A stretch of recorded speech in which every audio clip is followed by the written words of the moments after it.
Avocat de formation, micro en main par vocation.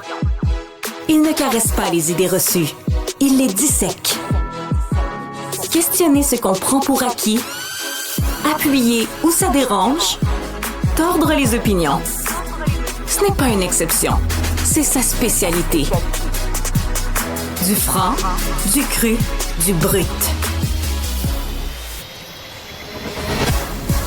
Accrochez-vous. Voici Marc Boilard. Salut tout le monde de Cube Radio qui nous écoute. Grand plaisir d'être avec vous encore. C'est formidable. Et deux salutations pour commencer. Bien entendu, Cybèle Olivier, ma prestigieuse co-animatrice. Bonjour Marc. Bonjour Cybèle. Et j'aimerais saluer, devine qui? Justine Hinault. Bien entendu, mais tout le monde. Tout le monde. Mais une nouvelle auditrice télé, ma mère. Oh, ben bonjour. Qui nous regarde live en direct. Bonjour, maman de Marc. Ben oui, j'ai fait installer chez elle la chaîne 651. Donc, c'est une plug à tous ceux qui se disent, ils ont donc bien du fun, eux autres, dans cette émission-là. Pourquoi on peut pas les regarder? On peut juste les entendre. Ah! Si vous êtes Vidéotron illico 651, alors écoute bien ce que j'ai appris en le faisant. Ça coûte l'exorbitante somme de 5 $ par mois, mais tu peux enlever une chaîne que tu n'écoutes pas. Oui. Et donc la mettre et ça coûte zéro.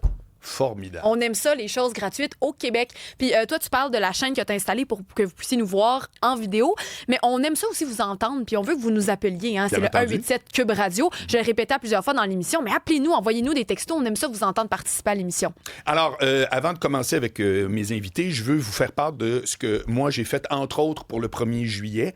J'ai regardé, comme d'habitude, un bout. Je n'écoute jamais des matchs au complet de baseball, mais j'en écoute toujours, tous les jours, un morceau. Les Yankees, c'est mon équipe préférée, mais je regarde aussi les Blue Jays.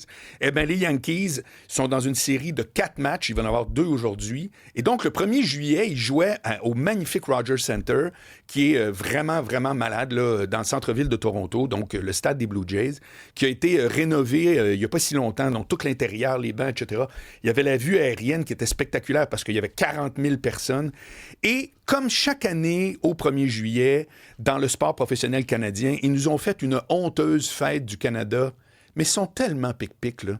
Puis je dis Canada, c'est une vraie farce. Il y a juste au hockey, on dirait, où ce que ça leur tente de faire, tu sais, une fête, un hommage, presque? Non. Ce que je veux dire par là, c'est que... Je vais te donner un exemple. La première fois que j'ai vu la Coupe Grey à la mi-temps, c'était... Vous connaissez peut-être ça, les filles. Teran et Tiga et Sarah. Sarah et Tegan. C'est des jumelles là, qui viennent de Calgary, qui font de la pop, sont super bonnes. Puis ils n'étaient pas très connus encore. Et pendant la mi-temps, ils ont mis là, l'équivalent d'une espèce de stage noir que tu fais quand tu es au primaire, puis que tu fais... Moi, tu sais, je faisais des shows de kiss au primaire déguisés là, avec de la gouache, bon. Puis là, c'était un petit riser qu'on appelle dans le monde du show, là, un petit truc là, soulevé comme ça, cheap à mort, avec les bip, bip, bip. Hier, ils ont déployé un drapeau canadien sur tout le terrain. Alors ça, c'était très bien. Et la musique qui jouait en attendant que le gars, qu'on connaît pas d'ailleurs, pas de danger, qui aurait pris une vedette canadienne de la chanson. Non, on n'a pas l'argent. C'était comme une musique de banjo de Louisiane. Hein? Folklorique un peu? Mais bref, zéro. On dirait qu'ils sont pas... Puis je comprends que c'est pas les mêmes budgets. Je comprends qu'aux États-Unis, comprends-tu les jets, puis tout ce que tu veux. D'ailleurs, il y a 2 jets qui ont passé hier. Oh my God. Mais je veux juste dire, crème, tant qu'à faire ça, pourquoi... Il aurait dû prendre là, des majorettes de Loretteville ou bien un groupe de n'importe qui de Blainville qui aurait été tout excité. Il serait une fanfare, tu comprends, puis jouer l'hymne national ou je ne sais quoi. Ils réussissent tout le temps à nous faire des mises en scène de cheaperie épouvantable. Fait que c'est le message que j'envoie dans l'univers. S'il vous plaît, si vous essayez de faire un show puis que vous êtes à la tête d'une organisation de sport professionnel qui n'ont rien à envier aux États-Unis, là, les Blue Jays, je m'excuse, c'est un club de balle vraiment hot, le stade, tout.